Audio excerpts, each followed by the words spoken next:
اچھا ابھی ایک ہاتھ سمجھ میں نہیں آ رہا. اللہ کا ہاتھ بھائی، یہ ہاتھ اللہ کا ہاتھ، ید اللہ بے ید الملک. ہاتھ پنجہ مانا، کلائی اس کو جوڑنے کے لیے ماننی پڑی، کلائی کو لٹکانے کے لیے کوہنی ماننا پڑی، کوہنی کو ٹکانے کے لیے بازو ماننا پڑا، بازوؤں کو جوڑنے کے لیے باڈی ماننا پڑی، اور بدن کو کھڑا کرنے کے لیے پیر ماننا پڑے. ایک ہاتھ کیا مانا، پورا بت تیار ہو گیا. ہم سے تو اللہ کا ایک ہاتھ سمجھ میں نہیں آ رہا. میں صفحہ قرآن کا پلٹ رہا ہوں، اللہ نے تو اپنے دو ہاتھوں کی بات کی ہے.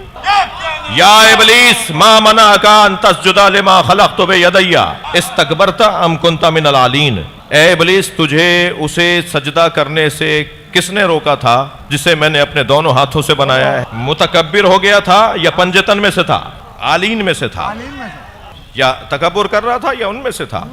یعنی وہ اور متکبر ایک نہیں ہے، عالین اور ہیں، متکبرین اور ہیں. کسی کا بلند جگہ پر بیٹھنا تکبر کی علامت نہیں ہے. وہ اللہ جسے بلند مقام پر بٹھا دے، اللہ کے معاملات ہیں. تو یہاں دو ہاتھ، اچھا میرا ایک سیدھا ہاتھ ہے، آپ کا اور میرا ایک صحیح حال ہے، اور ایک الٹا ہاتھ ہے. تو جب اللہ دو ہاتھوں کی بات کر رہا ہے تو اللہ کے الٹے اور سیدھے ہاتھوں کا تصور کوئی کرے گا؟ اللہ کا، میرا، اللہ کا الٹا اور سیدھا ہاتھ، یہ تو سوچا نہیں جا سکتا. اچھا جب یہ ہاتھ کوہنی کا محتاج، کوہنی بازو کا محتاج، کوہنی بازو کی محتاج اور بازو باڈی کی، تو جو محتاج ہو وہ سمد نہیں ہے، جو سمد نہیں ہے وہ اللہ نہیں ہے. تو وہ جب اللہ نہیں ہے تو پھر یہ ہاتھ کیسے؟ اچھا ابھی ایک ہاتھ سمجھ میں نہیں آیا کہ دو ہاتھوں کی بات ہو گئی، کیسے سمجھیں گے بھائی؟ اچھا آپ کا اور میرا ایک الٹا ایک سیدھا. میرے مولا معصوم امام الٹے ہاتھ سے کھانا کھا رہے تھے، روایت پوری سن کے جانا بھائی، کوئی بیچ میں سے نہیں اٹھے.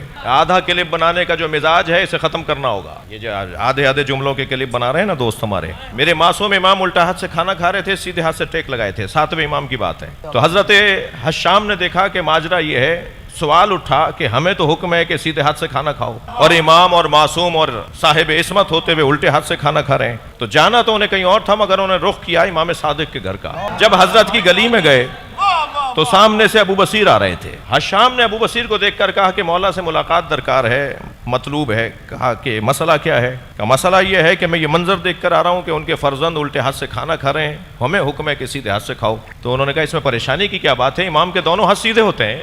امام کے دونوں ہاتھ سیدھے ہوتے ہیں. جب میرے معصوم مولا علی سے پوچھا گیا یا علی اس آیت کی تفسیر کیا ہے کہ اللہ کہہ رہا ہے میں نے اپنے دونوں ہاتھوں سے بنایا ہے، تو پہلے تو میرے مولا نے فرمایا کہ اللہ کے دونوں ہاتھوں سے مراد وہی ہے جو تم اپنے بارے میں سوچ کر کہتے ہو کہ مکمل طاقت سے کام کرو.